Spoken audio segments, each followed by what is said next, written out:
E hoje, galera, nós vamos para o topo das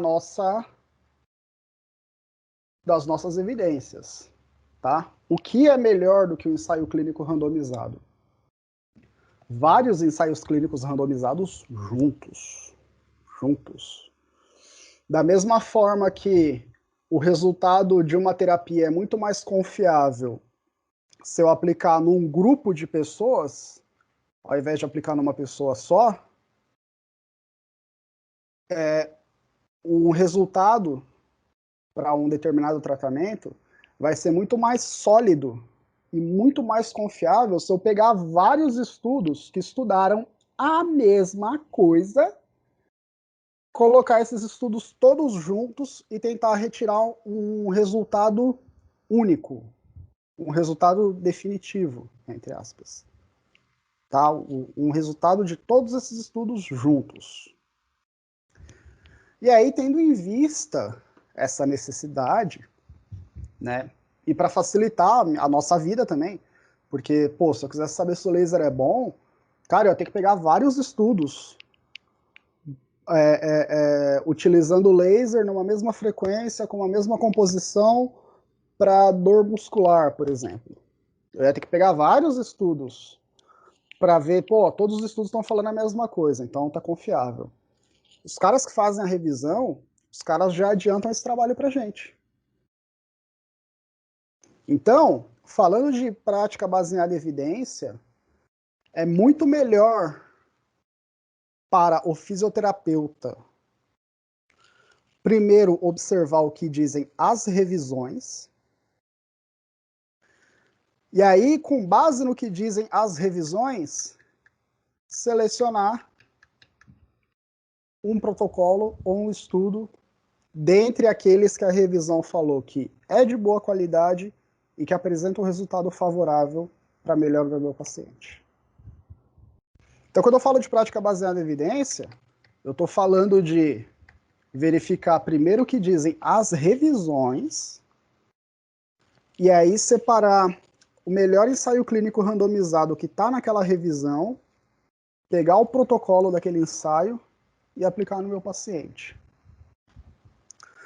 E aí aqui nós vamos ter, levando em consideração que somos um país de língua portuguesa, nós vamos ter uma barreira só.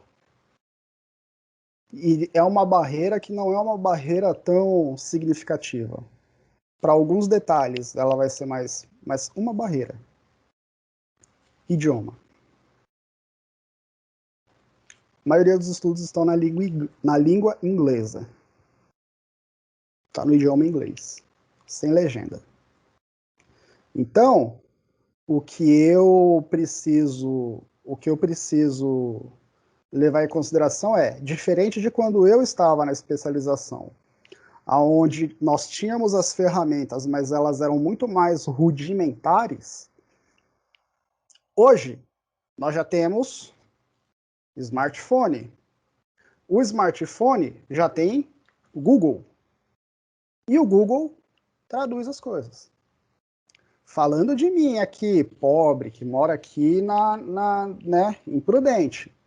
Porque hoje nós já temos assistentes de voz, Alexa, Siri, do Google aqui, nunca lembro o nome dela aqui, mas tem a do Google também, que conseguem agilizar e fazer pesquisa para a gente mais rápido, tá? Então, eu estou falando isso porque a maioria dos trabalhos estarão na língua inglesa, quando nós formos fazer a nossa pesquisa. Só que linguagem científica, ela é linguagem técnica. Os termos são muito parecidos com os termos que nós usamos em português. São muito parecidos. E depois que eu leio o primeiro, o segundo, o terceiro trabalho, literalmente eu pego o jeito de ler. Eu não preciso traduzir toda a oração de todo o texto para entender o que ele está falando. Eu preciso saber o que está dizendo o método, o que está dizendo o resultado. E onde está dizendo o método e onde está dizendo o resultado, os termos serão muito parecidos com os termos que eu uso em inglês. Conforme eu pratico a prática baseada em evidência do jeito que eu vou falar aqui, eu pego o jeito e eu consigo vencer a barreira do idioma. E eu não falo inglês. O meu inglês é inglês de quando eu precisei entrar na pós, eu fiz 2 anos com uma professora particular só para fazer a prova do TOEIC. E, sei lá, eu conseguiria me comunicar em aeroporto. Falar inglês de aeroportão mesmo assim, inglês podrão, só. Eu não tenho fluência em inglês. Mas os termos técnicos são muito parecidos com os nossos termos. Então, a nossa barreira de idioma, ela vai ser vencida com a prática. Eu vou pegar o primeiro texto, vou ler, vou abrir o texto, vou abrir uma aba do Google Translate, vou jogar lá o pedaço que eu quero traduzir, vou ter dificuldade. Eu vou abrir o segundo texto, eu já vou estar um pouco mais ligeiro, eu vou fazer o processo mais rápido. No terceiro texto, eu já estou com alguns termos na minha mente que eu já conheço, isso vai facilitar a minha leitura dinâmica do texto. No quarto texto, eu estou indo direto para resultado na revisão e direto para o método no ensaio clínico randomizado. E assim eu otimizo a minha prática. Tá? Falar de revisão um pouquinho então, galera. Encaminhando do meio para o final do nosso tema, né? Fisioterapia baseada em evidência ou prática baseada em evidência. Dá para aplicar não só na fisioterapia, mas todas as áreas. As revisões, elas juntam vários estudos, vários ensaios clínicos randomizados e concentram resultados desses ensaios clínicos randomizados. Como eu falei anteriormente, quando eu concentro vários resultados em um estudo só, a minha conclusão ela é bem mais precisa do que um ensaio clínico randomizado isolado. Igual a gente testar uma vacina em nós 20, são 19 estudantes na sala, né? E eu testar a vacina em nós 20 fornece um resultado com variações mais confiável do que testar a vacina só no Igor, por exemplo. O Igor a vacina nele pode dar um efeito muito bom ou um efeito muito ruim. E esse efeito muito ruim ou muito bom não representa a média da sala toda tomando vacina. Revisar a mesma coisa. Determinados estudos de baixa qualidade de evidência, média qualidade, alta qualidade de evidência, podem apresentar resultados com muita variação entre si. Então, se eu pego esses caras,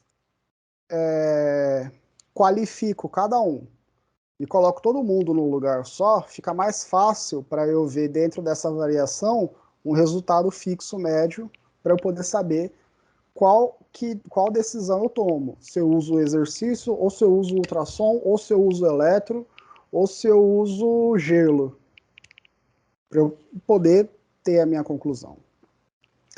E aí, galera, revisão nós temos de 2 tipos, tá? Nós temos a revisão tradicional, ou a revisão descritiva, ou a revisão narrativa, né?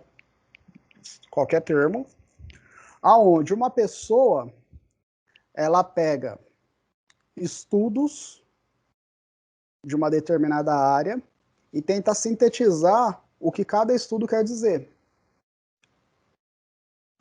E aí, claro, esse modelo de revisão, que foi um dos primeiros modelos que apareceu, ele junta muitos estudos, né? Então, dá essa segurança pra gente, falar, legal, tá pegando vários estudos, cada autor tá falando uma coisa, então dá para eu ter uma conclusão melhor, né? Só que tem um problema. Nesse tipo de revisão, a revisão tradicional, quando uma pessoa junta vários estudos e vai descrevendo o que cada estudo quer dizer, eu posso chegar a uma conclusão precipitada.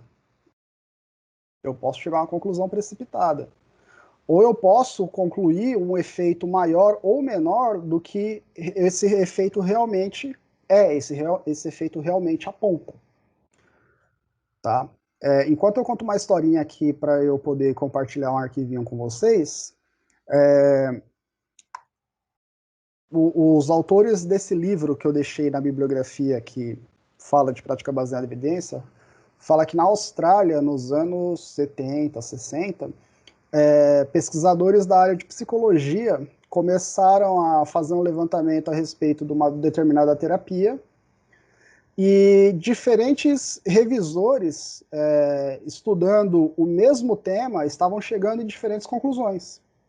Eles pegavam o mesmo tema, encontravam os mesmos trabalhos e estavam chegando em conclusões completamente diferentes. E aí o pessoal falou, cara, tem alguma coisa errada aqui, não é possível. Não é possível que vamos todos nós chegar, a gente está com os mesmos estudos na mão e a Thaís está concluindo uma coisa, o Yuri está concluindo outra e a Jennifer está concluindo outra. Tá? Exemplo de revisão narrativa, eu estou deixando uma que eu fiz há muitos anos atrás aqui eu estou deixando aqui no comentário, no chat, que eu fiz há muitos anos atrás, saindo da graduação, um material que eu usei de base bibliográfica do meu TCC, e ela é esse tipo tradicional de revisão, que era o tipo de revisão que as pessoas faziam antigamente. E eu faço justamente isso nesse trabalho. Tipo, eu pego uma base de dados, na época, várias bases de dados, delimito as palavras-chave que eu vou utilizar, jogo nessas bases de dados, e aí os artigos, eu separo os artigos por tema, nem por relevância, por tema, e aí, pelo tema, eu vou na discussão destrinchando passo a passo o que cada trabalho quer dizer.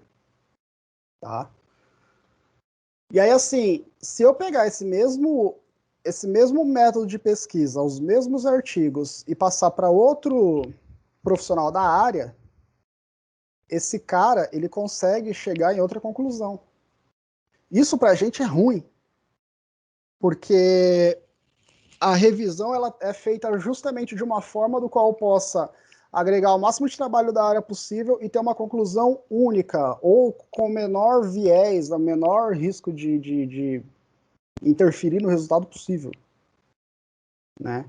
Então, uma revisão por si só, da mesma forma que os ensaios clínicos, o estudo clínico randomizado não é o perfeito, mas é o melhor que a gente tem, revisão por si só, se eu fizer a revisão descritiva ou narrativa, a minha evidência naquela revisão ela é uma evidência mais fraca.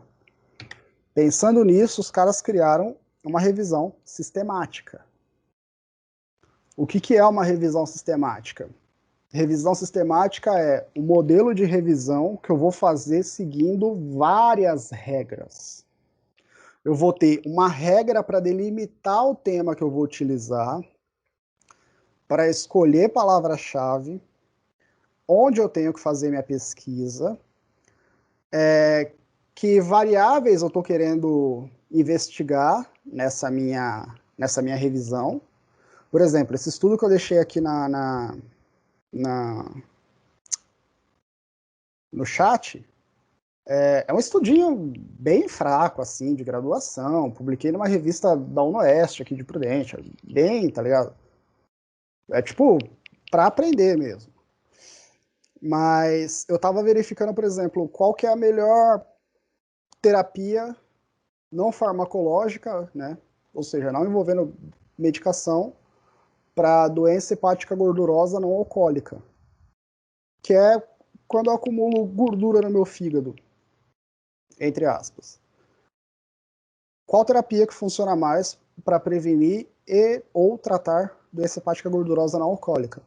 E aí, claro, os trabalhos apontam para exercício físico, e aí eu tenho atividade aeróbica, atividade resistida, que é o treino de força, e eu tenho a atividade concorrente, que ela mistura tanto atividade aeróbica quanto atividade resistida, um protocolo de treinamento só.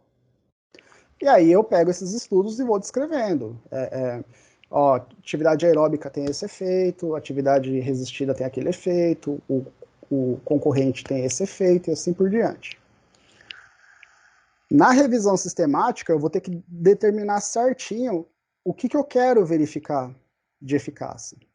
Então, por exemplo, na revisão sistemática, aqui eu pergunto qual que é a melhor terapia, qual que é o melhor tratamento não farmacológico para doença hepática gordurosa não alcoólica.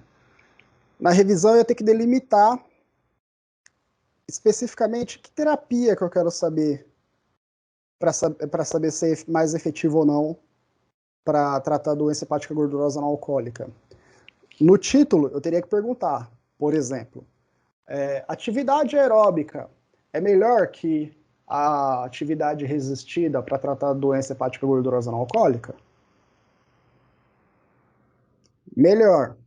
Atividade aeróbica é melhor que atividade resistida para diminuir a inflamação da doença hepática gordurosa não alcoólica? Ó, eu usei o pico aqui no meu título. Atividade aeróbica, intervenção. Atividade resistida, contra-intervenção. Inflamação, desfecho, outcome. E doença hepática gordurosa não alcoólica, paciente. Vocês viram a diferença? Já no título e para definir o objetivo do trabalho, a revisão da literatura ela tende a ser muito mais vasta e a revisão sistemática ela tende a ser muito mais específica. Ela abrange menos, ela é mais específica, ela vai direto na carne. Essas revisões elas definem a questão que eu devo responder, que critérios eu vou utilizar para selecionar que estudo entra, que estudo sai. E aí não é só se o estudo tem alguma terapia ou não, alguma atividade aeróbica ou resistida. Eu tenho que delimitar que tipo de atividade é, porque eu posso, por exemplo, falar da pedalada, da natação e da corrida. 3 atividades aeróbicas. Atividade resistida, eu posso falar da atividade resistida tradicional, do exercício. Eu posso falar do exercício intermitente e, sei lá, eu posso falar do CrossFit. Agora, se eu quiser investigar se o CrossFit é mais efetivo que a corrida, ó, eu já especifiquei bem mais a minha pergunta. Já vai bem mais direto ao assunto. Descreve métodos utilizados para avaliar a qualidade dos estudos e métodos para extrair dados do estudo e sintetizar os resultados que eu quero. Então, agora eu já vou compartilhar o navegador. A revisão sistemática com meta-análise, ela cuida de cada detalhe para eu fazer e para eu publicar a minha revisão. Deixa eu só abrir 2 páginas rapidinhas aqui. Só para fins de informação, a gente já volta para o nosso slide. Compartilha navegador. Eu tenho um site... Opa, alguém apareceu aqui, quem que é? Ué, estranho. Apareceu um barulho aqui, achei que alguém tinha falado alguma coisa. Eu tenho esse site. Eu tenho esse site aqui, ó, chamado Próspero. Esse site, ele é um site só para eu registrar um protocolo de revisão sistemática. Por que esse site é importante? Porque eu posso, enquanto eu estou fazendo a minha revisão, eu posso fazer o que a gente chama de cozinhar os dados. Ao invés de eu delimitar um método específico para poder fazer a minha revisão e tirar conclusões dentro desse método que eu delimitei, eu vou tirando as minhas conclusões conforme eu vou achando os trabalhos. E isso é uma maneira tendenciosa de eu poder chegar no resultado e chegar numa conclusão. Então, eu delimito um método de pesquisa. Eu tenho aqui uma peneira. E aí, nessa peneira, começam a vir os trabalhos Se eu tenho um método bem delimitado, os trabalhos que vão passar são os trabalhos que corresponderam ao critério que eu estabeleci. E aí, em cima daqueles trabalhos, eu faço a minha conclusão. Agora, vamos supor que eu faça pesquisa e venham mais trabalhos falando de uma determinada terapia, falando, nesse caso que eu dei, falando mais do CrossFit, por exemplo. Se eu não tiver critérios bem delimitados de como eu vou pesquisar, de que palavras-chave que eu vou utilizar, como que eu vou estruturar a minha revisão, eu posso, de maneira tendenciosa, falar melhor do CrossFit. Então, essa página aqui, ela é da Universidade de York, de Nova York, nos Estados Unidos. Aqui eu tenho uma galera, por exemplo, eu submeti um protocolo aqui recentemente. Tem uma galera lá que vai pegar o meu protocolo, vai ler e vai ver se não está faltando nada nesse protocolo. Se estiver faltando alguma coisa, algum critério, qualquer coisa, eles vão falar, você não pode começar essa revisão ainda, faz essa correção, manda para a gente ver de novo como é que tá. Se tiver tudo certo, eles vão falar, beleza, tá aqui o seu registro do número próspero, pode começar a fazer sua revisão. Quando eu for mandar para uma revista, a primeira coisa que a revista vai perguntar é cadê o número do seu próspero? Por que a revista vai perguntar isso? Para evitar esse problema de eu cozinhar os dados.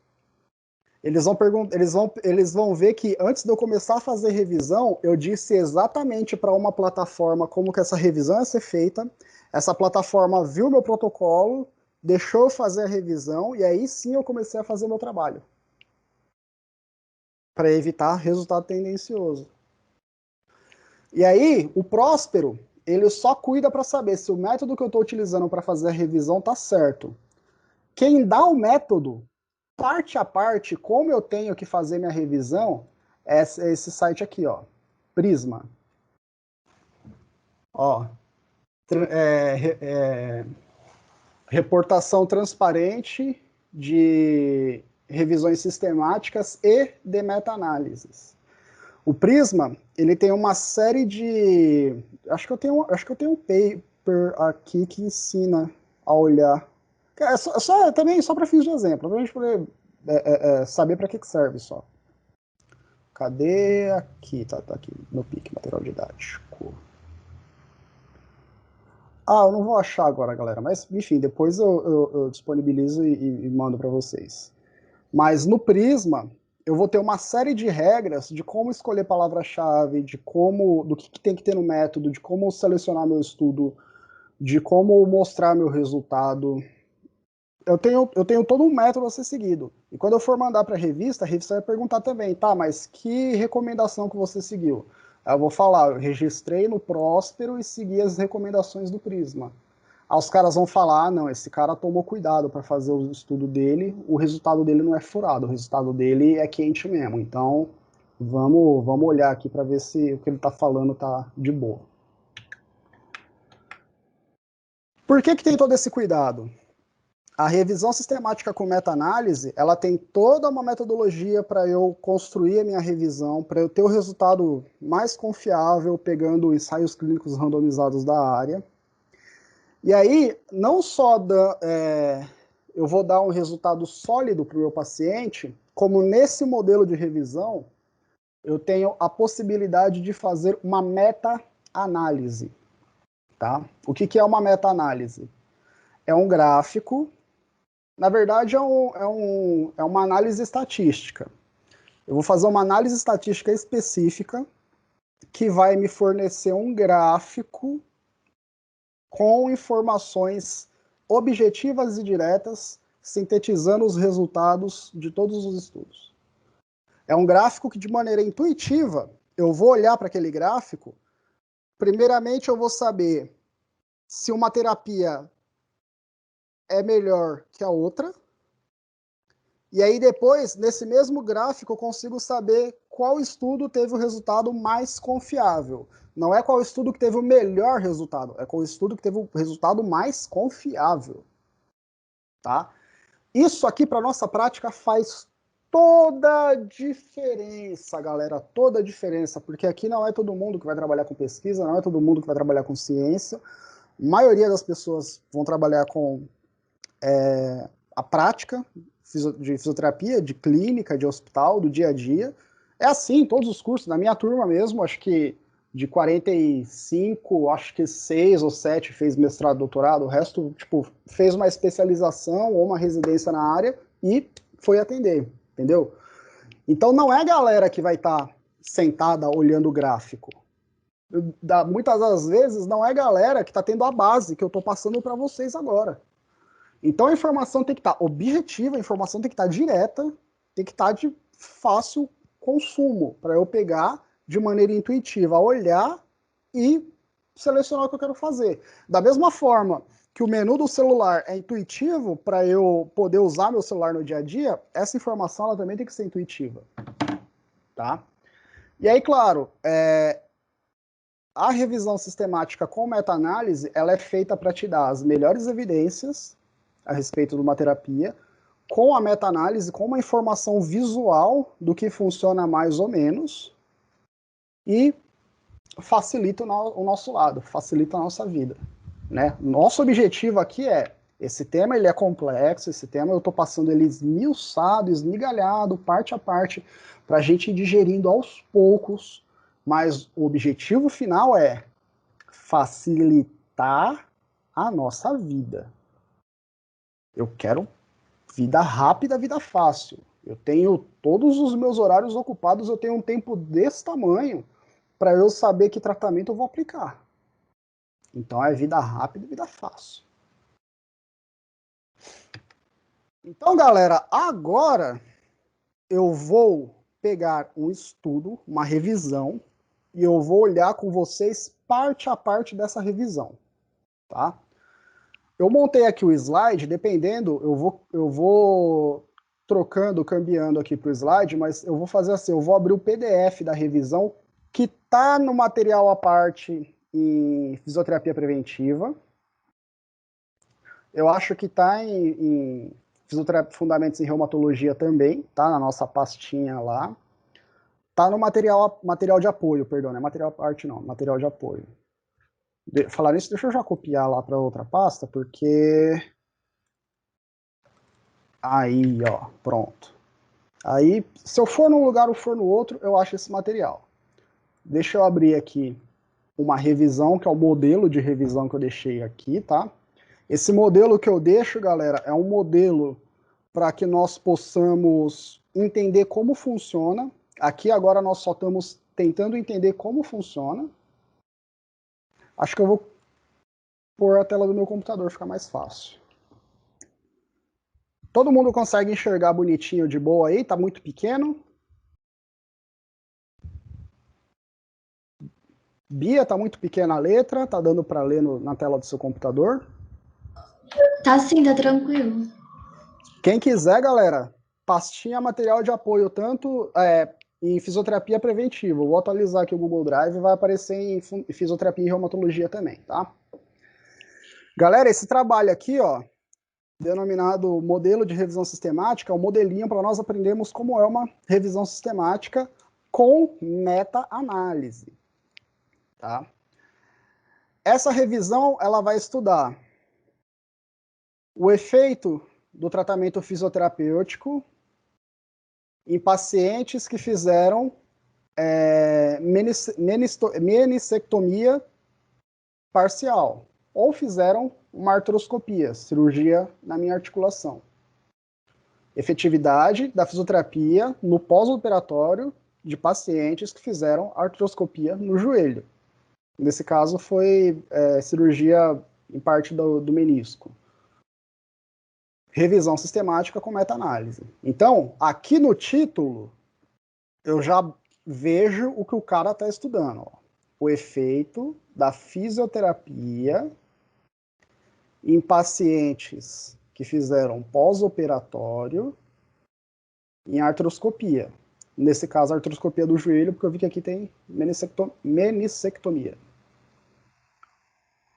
Então, esse estudo depois que o paciente... vamos pegar o nosso exemplo do paciente que teve o cruzado anterior. Ele pode romper o ligamento cruzado anterior, ou ele pode ter uma lesão de menisco. Em ambas as situações, ele vai ter perda de equilíbrio, ele vai ter perda de trofismo, ele vai ter redução da amplitude de movimento, ele vai ter perda de massa muscular, ele vai ter perda funcional, vai ter redução no movimento, a marcha dele vai estar compensada, em ambos os casos, em ambos os quadros. Beleza. Aqui eu tenho a minha revisão. A minha revisão, ela vem sempre com um resumo, tá? Resuminho aqui, ó. E aí no resumo eu tenho, de maneira sintética, parte a parte do meu trabalho, como o meu trabalho foi feito, uma síntese rápida do resultado e da minha conclusão. Tá? Aqui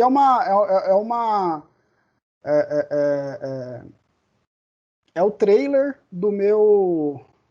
da minha revisão sistemática, tá? O meu resumo.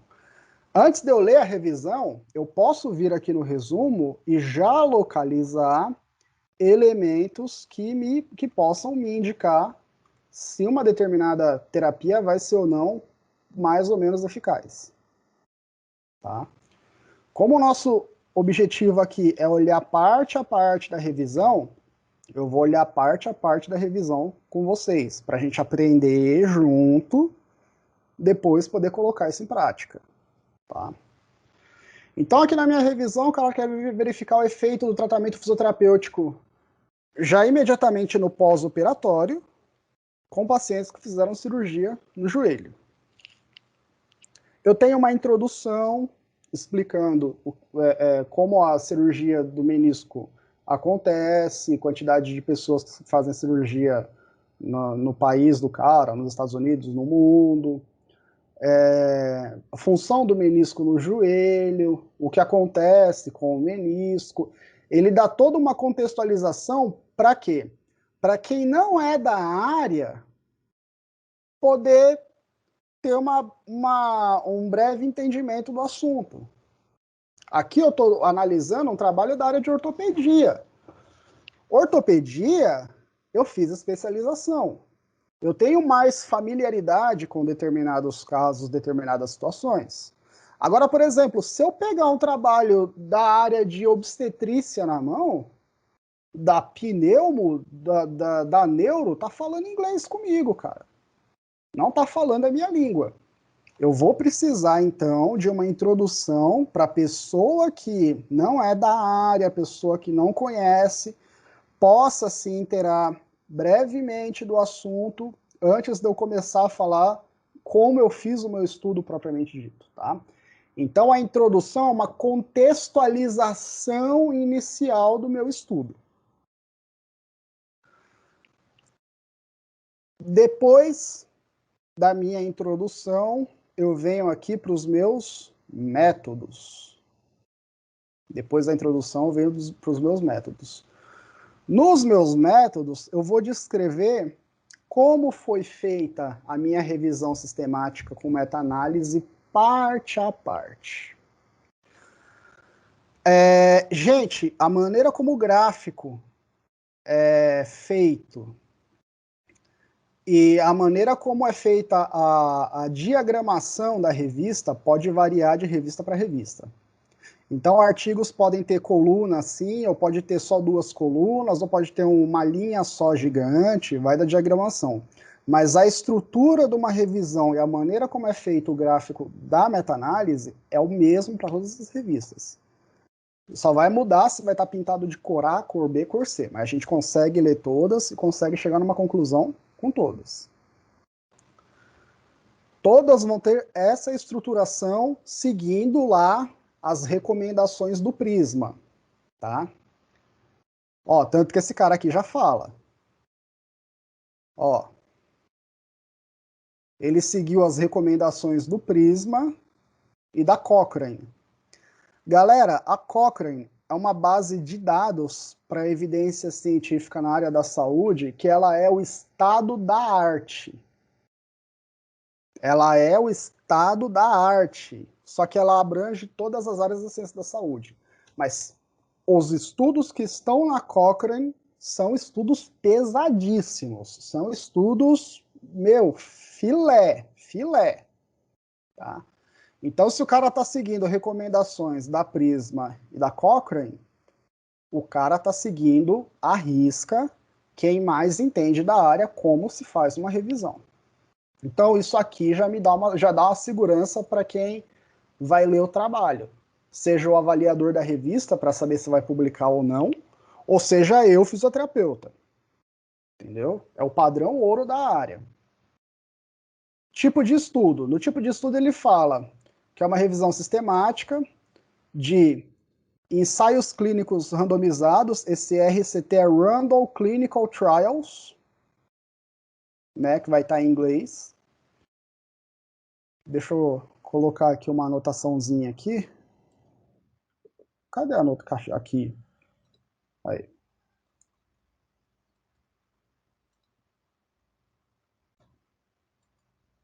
Ó, RCT igual a Random Clinical Trial, tá? Eu tô colocando aqui em tempo real, porque depois eu vou atualizar, essas mesmas anotações vão estar lá no Google Drive.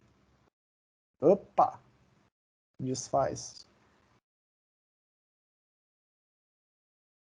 Beleza? RCT é um Random Clinical Trial.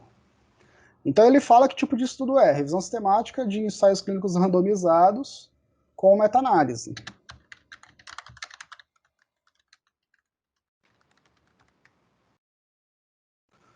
Critério de elegibilidade, galera. Aqui, no critério de elegibilidade, eu vou dizer qual que é o assunto que tem que conter no meu estudo para que o meu estudo possa entrar na minha revisão sistemática. Tá? Só lembrando, galera, essas informações que eu estou dando, elas estão aqui no slide, tá? Resumo, ó, parte a parte do que eu vou explicar do método, resultado, enfim, assim por diante. Critério de elegibilidade, então, é que tipo de assunto precisa ter o estudo para poder entrar no meu trabalho. Então, aqui eles falam que o estudo tem, os estudos incluídos avaliaram a efetividade de fisioterapia no pós-operativo para tratar pacientes com diagnóstico de lesão meniscal e que tiveram artroscopia parcial do menisco, seja por problemas degenerativos ou traumáticos, ou, quer dizer, seja por lesão degenerativa ou traumática no menisco. Tá?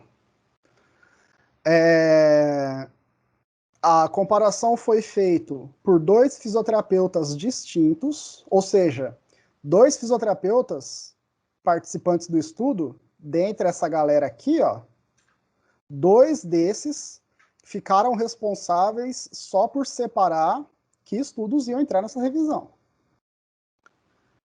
E aí, eles delimitam aqui quais foram os tipos de intervenção que eles utilizaram no estudo. Tá? As intervenções nos estudos foi uma amálgama, uma mistura de várias intervenções. Exercício aeróbico, exercício de flexibilidade e exercício de fortalecimento, treino sensório-motor, ativação muscular ou biofeedback, que é quando, acho que a Mariana deve ter comentado com vocês no tratamento, que é quando eu faço o movimento conforme eu estou tendo estimulação elétrica no meu músculo. Estimulação elétrica isolada, exercício de mobilidade articular, termoterapia, treinamento de marcha e uso de bandagem, tá? Essas aqui, ó, são as terapias que ele utilizou na minha intervenção. E aí, a coisa do inglês que eu tô falando. Ó, todos os estudos vão aparecer esse RCT, eu já sei que é Clinical Trial. Random Clinical Trial, ensaio clínico randomizado, tá? Ó, aqui, ó, exercício aeróbico, exercício de flexibilidade, no caso, é o nosso alongamento, que pode ser, no caso, o stretch, né, stretching, que é o alongamento. Strengthening, strength é de força, então exercício de fortalecimento. Treino sensório motor. Ativação muscular por biofeedback. Electrical stimulation, estimulação elétrica isolada. Joint é articulação. Joint mobility exercise, exercício para movimento, mobilidade articular. Thermotherapy, termoterapia, pode ser tanto frio quanto calor. Gait. Aí eu preciso da minha esposa depois para saber como é que pronuncia, mas esse termo aqui, ó, acho que não é gate, não, porque gate é de portão, né, com E no final. Mas vai, gait training, marcha. Plaster or compressive bandage. Aí aqui ele utilizou uma bandagem específica que ele vai falar qual bandagem que é, mas eu sei que é bandagem. Outcome. Que tipo de outcome ele está avaliando, ou seja, que tipo de desfecho vai ter na minha revisão. Função da articulação. Outra sigla aqui, deixa eu colocar textinho. Range of motion. Ô, saco. Aí. ROM, em inglês, é Range of Motion, que é amplitude de movimento. Motion, movimento, range, amplitude. Até onde chega. Tá? Amplitude de movimento.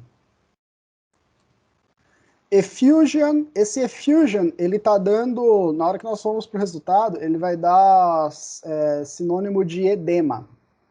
Inchaço, edema. Testes funcionais.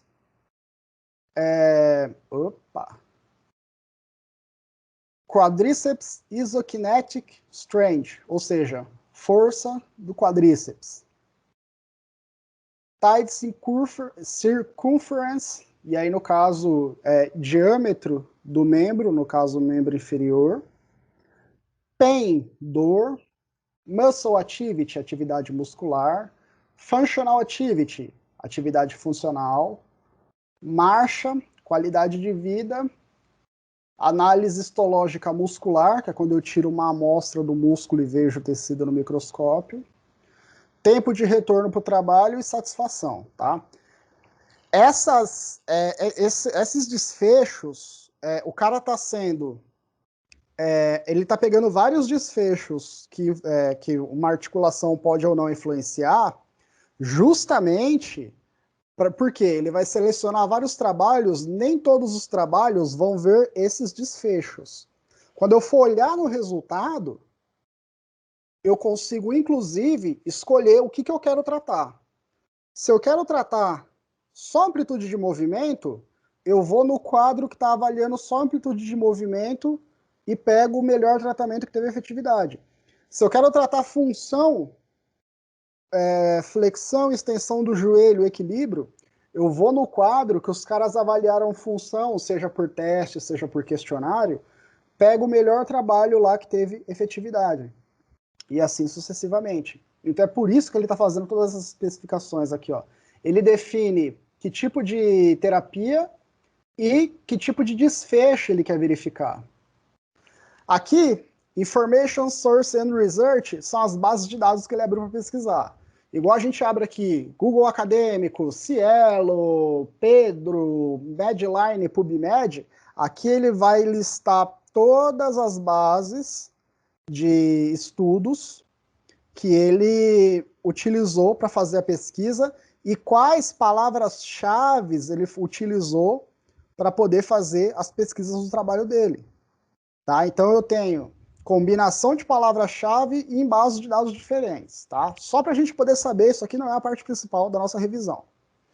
Ó, nessa tabela aqui, ó, ele especifica exatamente cada intervenção que ele colocou para poder pesquisar que vai entrar no trabalho dele. O que isso quer dizer? Se um dos estudos que ele achou na pesquisa estiver avaliando, utilizando um desses tratamentos, entra para o trabalho. Tá? Informação da base de dados onde ele pesquisou, a maneira como ele fez a coleta dos resultados, da mesma forma que eu precisei de 2 fisioterapeutas, pegaram as mesmas palavras-chave, as mesmas bases de dados, cada um fez uma pesquisa sem um saber o que o outro estava achando. Aqui em cima. 2 fisioterapeutas, em critério de elegibilidade, cada um foi fazer uma pesquisa na base de dados sem saber o que o outro estava achando. E, por exemplo, se eu achei 100 estudos no Pedro a respeito dos temas que a gente definiu, o meu colega também tem que achar 100 estudos. Se ele achar mais ou menos estudo, a gente está pesquisando errado. A gente tem que mudar o método de pesquisa e pesquisar de novo, até o número bater. Então, como o estudo foi feito, 2 fisioterapeutas fizeram a pesquisa e 2 fisioterapeutas analisaram os artigos selecionados. Risk of bias é o nosso risco de viés, galera, tá? No nosso risco de viés, eu também tenho recomendações. Na aula passada, eu falei de quem para risco de viés na área da fisioterapia? Eu falei da escala Pedro. Da escala Pedro. Só que eu não tenho só uma recomendação para analisar risco de viés, para analisar se um ensaio clínico randomizado é de alta qualidade, média qualidade ou baixa qualidade. Eu tenho diversas. Tá? A escala Pedro, nós vamos falar mais dela, porque ela está na base de dados de estudos de fisioterapia, só que os critérios dela podem ser aplicados em estudos da área da medicina, da área da enfermagem, todas as áreas. E eu tenho também uma escala da Cochrane, que vai ter a mesma função da escala Pedro. Dependendo, algumas perguntas são até iguais. Mas é da Cochrane. E é também confiável. Tá?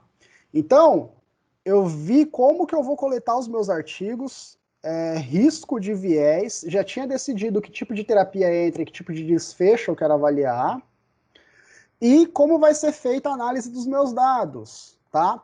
Aqui, galera, é a estatística dos dados, como eles fizeram a estatística.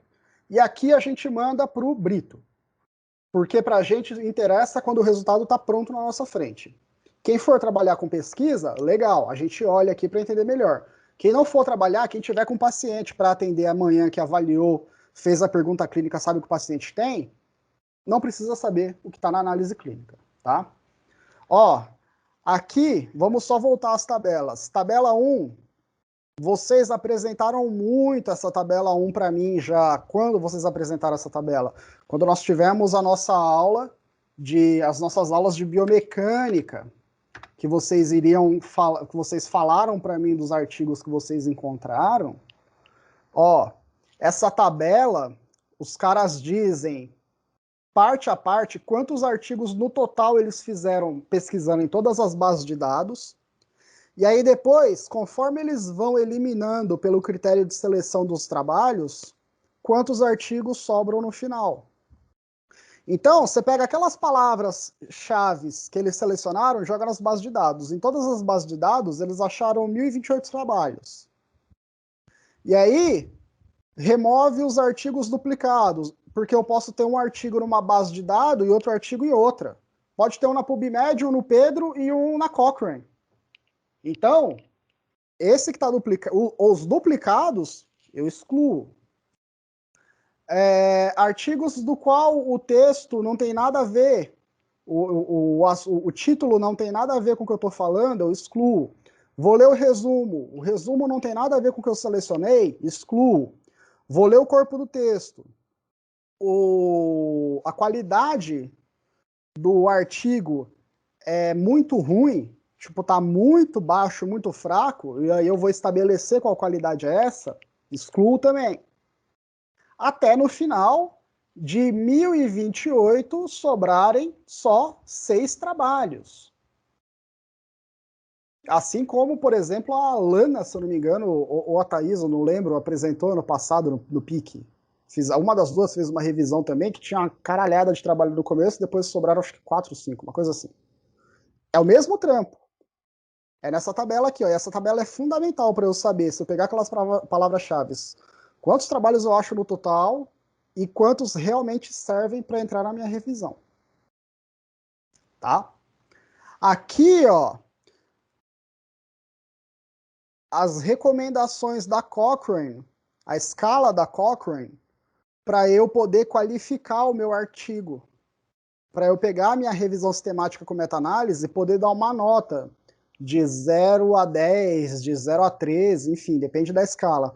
Mas, ó, as perguntas são as fucking mesmas que a gente estudou na escala Pedro semana passada. Cegamento da galera, maneira que foi alocado o paciente, se eles tinham as mesmas características. Dropout, que é a galera que abandona o estudo, lembra? Você tem que abandonar até 85% do estudo.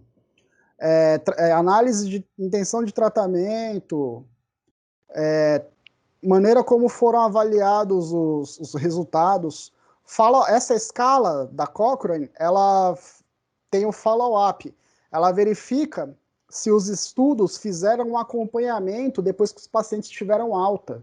Lembra, follow-up é eu acompanhar meu paciente por 3, 6 meses, um ano depois de eu ter dado alta para ele, para saber se o meu resultado ainda se mantém, se ele não regrediu na melhora dele. Tá? Então, essas são as partes do método que eu precisava passar para vocês. Elas estão sintetizadas aqui no nosso slide, de uma linguagem mais fácil, direta e objetiva, para que nós possamos consultar, não esqueçamos, né, do que nós estamos vendo. Aí entra como os estudos foram selecionados. Ah, galera, uma tabelinha aqui, ó. Assim, para fins de curiosidade, para a gente saber que tem. No dia a dia, a gente não costuma acessar tanto isso aqui não, mas eu preciso de uma tabela descrevendo autor do estudo que eu selecionei, características, perdão, dos meus pacientes, intervenções ou tratamentos que eu utilizei no meu estudo, e aí tratamento A, tratamento B, grupo controle. Quais foram as variáveis que eu analisei, quais foram os desfechos que eu quero tratar com esses tratamentos aqui do meu estudo, e uma síntese dos resultados com média e desvio padrão. Para saber a variação para mais ou para menos, igual a intenção de voto. Fulano tem 48% de intenção de voto, com variação de 2 pontos para mais ou para menos. O meu estudo também, ele tem que ir com média e com desvio padrão, que é esse para mais ou para menos. Descrição resumidaça de todos os estudos que eu encontrei, tá? Descrição resumidaça dos estudos que eu encontrei, dos estudos que... E aqui ele está dividindo por comparação de terapia. Terapia A contra terapia B, só terapia A contra grupo controle, terapia B contra grupo controle. Os caras estão tomando esse cuidado aqui, ó. Tá? Enfim. Essa aqui é a tabela com descrição rápida dos estudos.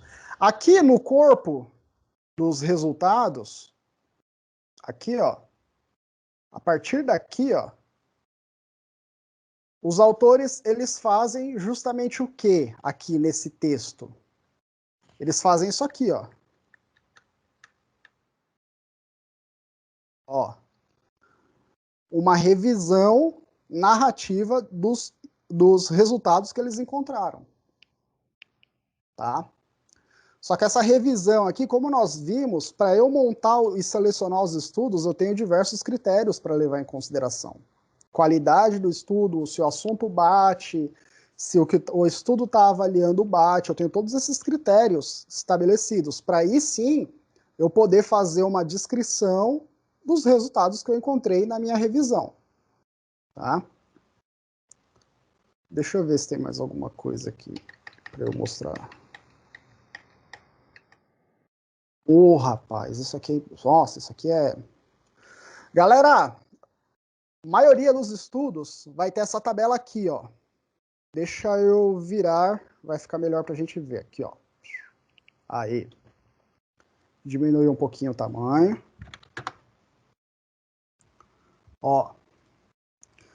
Aqui, ó, na linha, lembra que eu tenho a minha escala Pedro, ou eu tenho a minha escala da Cochrane, qualquer que seja a escala para avaliar a qualidade do estudo, os caras fazem uma informação visual da qualidade desses estudos, tá?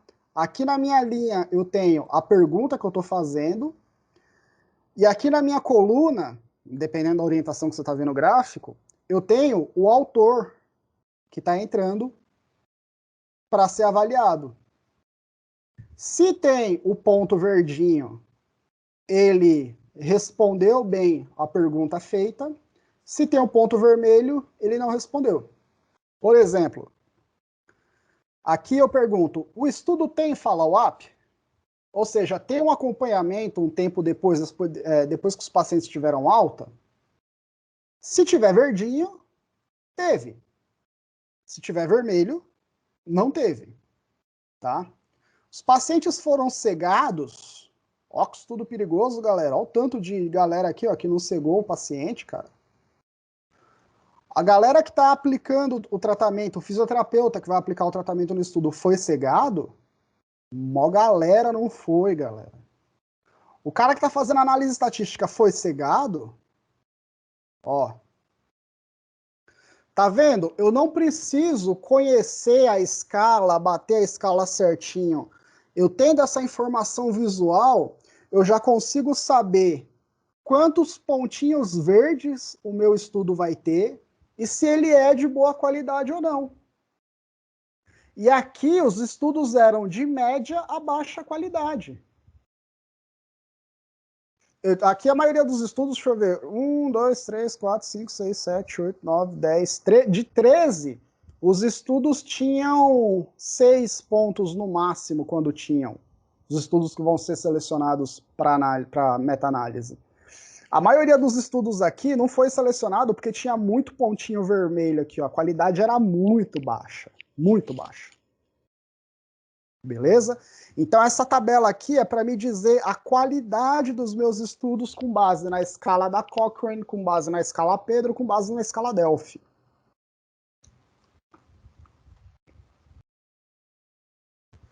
Aqui eu tenho uma outra informação visual da qualidade geral dos estudos, né? Se tá branco, o estudo não informa, ou a maioria dos estudos não informa.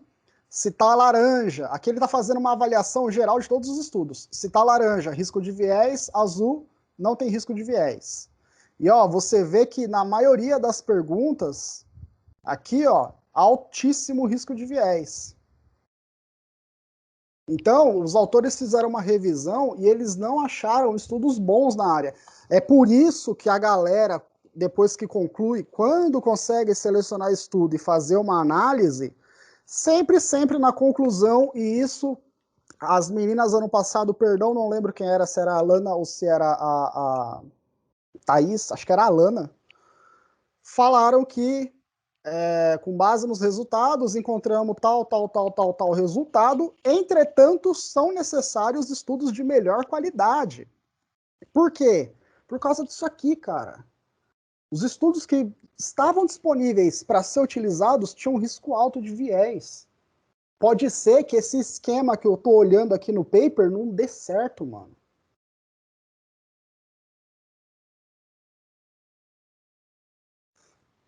Aqui, velho. Aqui eu vou até parar para perguntar se alguém quer fazer alguma pergunta, para a gente poder tirar dúvida antes de entrar aqui, ó. Aqui hoje vocês vão matar essa tabela, vocês hoje vão sair no 4º ano com conhecimento que eu só tive no 5º. A diferença é que no meu 5º ano eu estava já formado e vocês no 4º ano ainda vão entender. Então vocês vão ter um conhecimento foda antes do que eu tive. E eu vou tomar uma água aqui, eu tô com uma sede danada. Galera, dúvidas?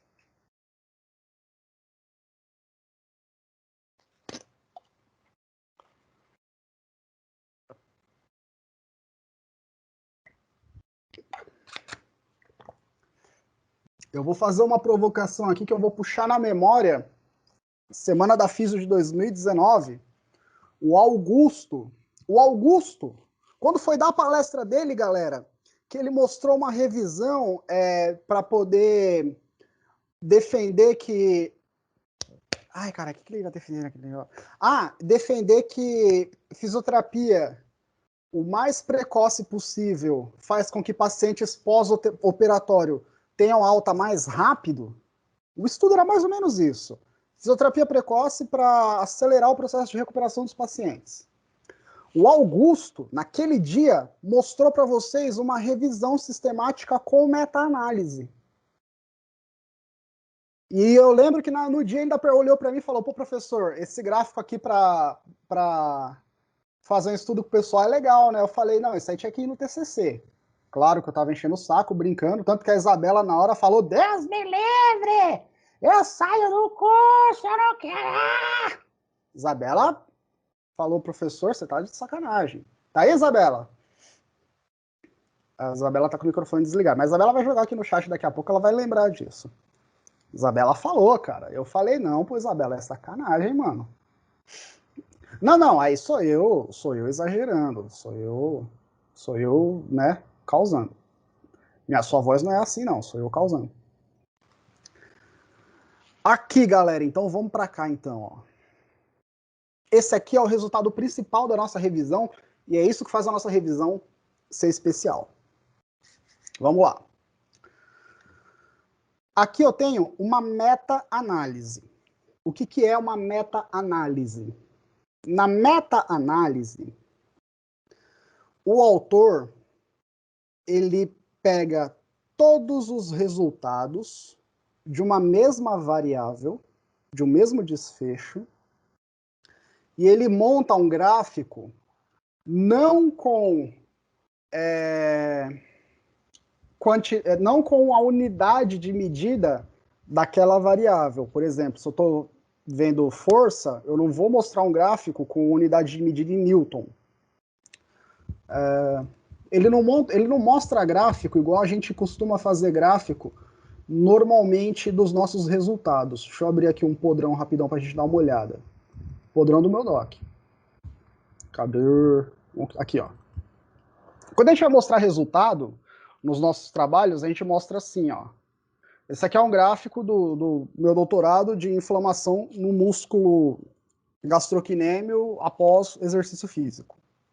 Então eu tenho a variável que eu estou analisando, aqui no caso o TNF-alfa, uma escala, e aqui é uma escala percentual, e aqui eu tenho um box plot, mostrando quem apresentou menos e quem apresentou mais uma determinada coisa. Tá? Quando não, eu poderia ter várias coluninhas aqui, mostrando um determinado resultado. Aqui, na minha meta-análise, eu vou criar uma escala com tamanho de efeito. Tamanho de efeito. Eu vou fazer uma unidade arbitrária, né? O que é uma unidade arbitrária? É uma unidade, é um número que não interessa se ele está em metros, se ele está em litros, se ele está em watts, não interessa. É um número para servir de comparação visual com outro, tá? Então, não me interessa se esse questionário de Lison, se ele me deu o resultado em pontos, se ele me deu o resultado em passos, se ele me deu o resultado em quilo. Eu vou aqui, na meta-análise, criar um gráfico que me dê uma informação visual de comparação. De comparação. Aqui, ó, eu tenho 3 estudos 3 estudos que avaliaram função do joelho reportada pelo paciente, ou seja, o paciente falando quanto o joelho está funcionando mais ou menos, utilizando essa escala. Todo mundo usou a mesma escala. E aí, nesses estudos, eu tenho média e desvio padrão, o mais ou menos. Tem outras informações também. Número de pacientes. Aqui eu tenho o resultado de fisioterapia e exercício em casa. E desse outro lado, eu tenho o resultado só de exercício em casa. As mesmas variáveis, os mesmos desfechos, tá?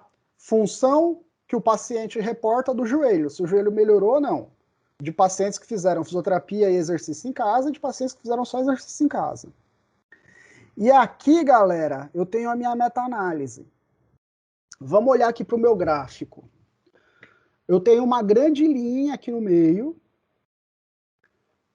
A minha esquerda, o lado esquerdo do meu gráfico, todos os resultados que tiverem desse lado são favoráveis a só o exercício em casa isolado. Tá? O que isso quer dizer? Nesse primeiro estudo, Kernep, se o resultado desse cara tivesse só desse lado, no exercício em casa, quer dizer que o exercício em casa tinha sido mais efetivo que a fisioterapia mais exercício em casa. Porque é isso que eu estou avaliando. Fisioterapia mais exercício em casa contra só exercício em casa isolado.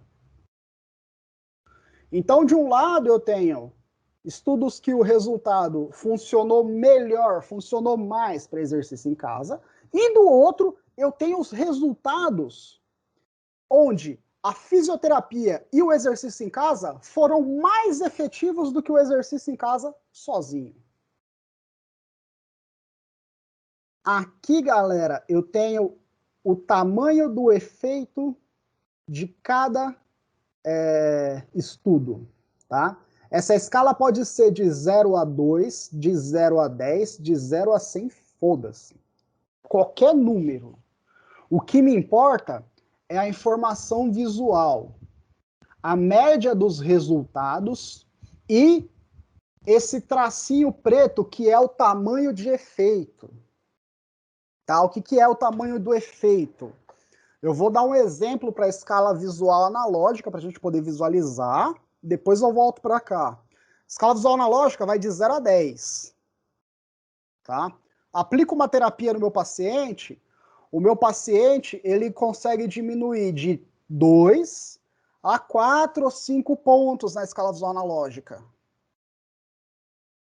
De 2 a 4 ou 5 pontos. Então, se aqui eu tivesse uma escala de 0 a 10, esse tracinho ia começar no 2 e iria terminar no 5. Tá? Então, de 2 a 5 é o meu tamanho de efeito.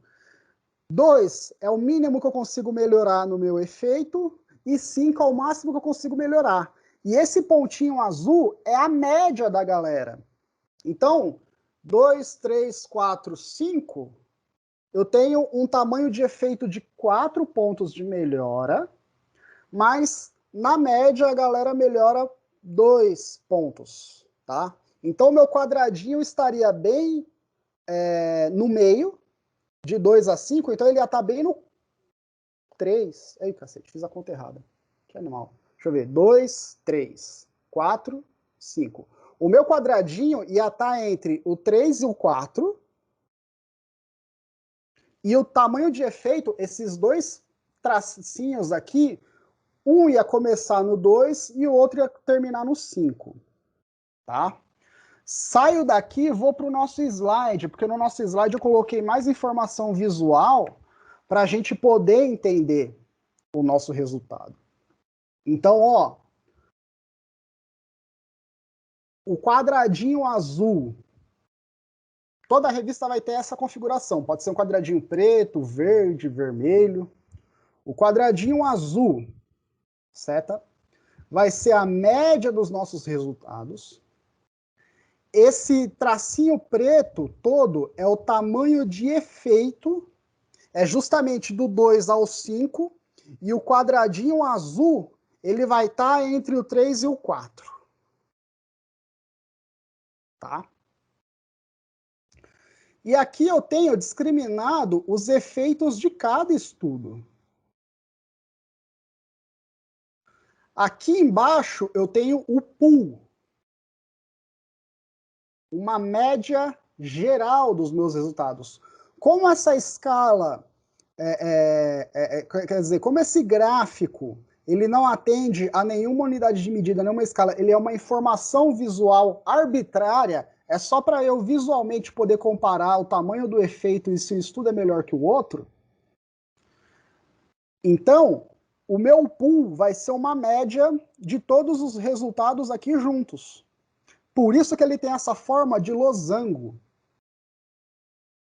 Quanto maior for o tamanho do efeito, mais puxadinho vai ser esse losango. Quanto menor for o tamanho do efeito dos estudos, mais juntinho vai ser esse losango. Beleza? E aí, galera, eu já sei que esse gráfico me dá tamanho de efeito, quanto que o meu paciente consegue melhorar. E eu já sei que quem está desse lado, nesse gráfico específico, é só resultados favoráveis, resultados do qual o exercício isolado seria melhor que fisioterapia e exercício, e quem está desse lado são resultados do qual fisioterapia e exercício seria melhor do que só exercício em casa. Então, primeira conclusão que eu tiro, os meus resultados, eles estão inicialmente localizados desse lado. Primeira informação que eu tenho, então, é fisioterapia mais exercício em casa está se demonstrando mais efetivo para melhorar a função do joelho dos meus pacientes.